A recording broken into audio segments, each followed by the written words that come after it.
आज के इस डीप डाइव में हम एक बहुत ही चर्चित किताब पर बात करने वाले हैं, जोसेफ लेलीवेल की great soul, Mahatma Gandhi and his struggle with India. हाँ, बिल्कुल। और इस सोर्स मटेरियल को चुनते वक्त हमारा मकसद बड़ा साफ था। एक इतने बड़े नेता को किसी प्लास्टर सेंट या किसी आदर्श मूर्ति की तरह नहीं देखना। सही कहा, बल्कि उन्हें एक आम और संघर्षशील इंसान की तरह समझना है। पर आगे बढ़ने से पहले मैं एक जरूरी बात स्पष्ट कर देना चाहता हूँ। हाँ, ये बहुत जरूरी है, बताएं। इस डीप डाइव में कुछ ऐसे तथ्य हैं जो विवादास्पद हो सकते हैं। लेफ्ट विंग और राइट विंग दोनों विचारधाराओं को छू सकते हैं, पर हमारा मकसद यहाँ किसी भी पक्ष या विचारधारा का समर्थन करना नहीं है। बिल्कुल नहीं। हम सिर्फ ओरिजिनल सोर्स मटेरियल में जो तथ्य दिए गए हैं उन्हें बिना किसी पक्षपात के सामने रख रहे हैं। सुनने वालों के लिए एक निष्पक्ष जानकारी पेश करना ही हमारा काम है। तो शुरुआत करते हैं साउथ अफ्रीका वाले दौर से।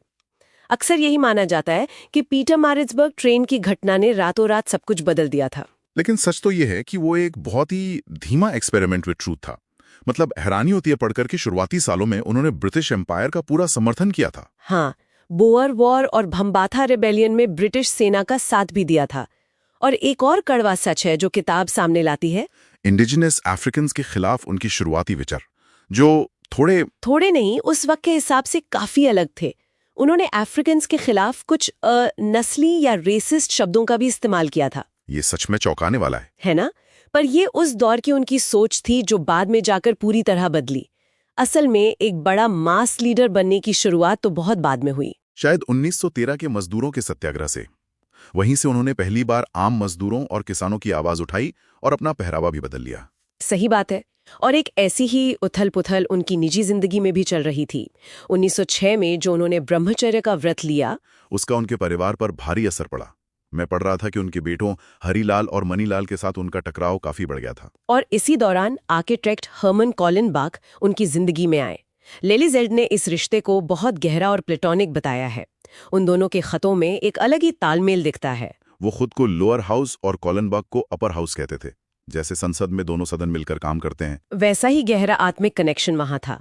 लेकिन सबसे बड़ी विडंबना देखिए, बाद में इसी गहराई को गलत समझकर गुजरात में किताब पर बैन लगा दिया गया, जिसका विरोध किसी और ने नहीं बल्कि खुद गांधी परिवार ने किया था, क्योंकि किसी किताब पर पाबंदी लगाना अभिव्यक्ति की आजादी के बिल्कुल खिलाफ था। अब अगर उनके मूल लक्ष्यों पर आएं, किताब में 4 स्तंभों का जिक्र है: हिंदू मुस्लिम एकता और छुआछूत का अंत, साथ ही ग्रामीण उद्योग और अहिंसा। लेकिन लेलीवेल का मानना है कि ये मूल सामाजिक लक्ष्य अधूरे ही रह गए। हाँ, और इसी पर डॉक्टर B.R. अम्बेडकर के साथ उनके मतभेद को किताब में बहुत गहराई से दर्शाया गया है।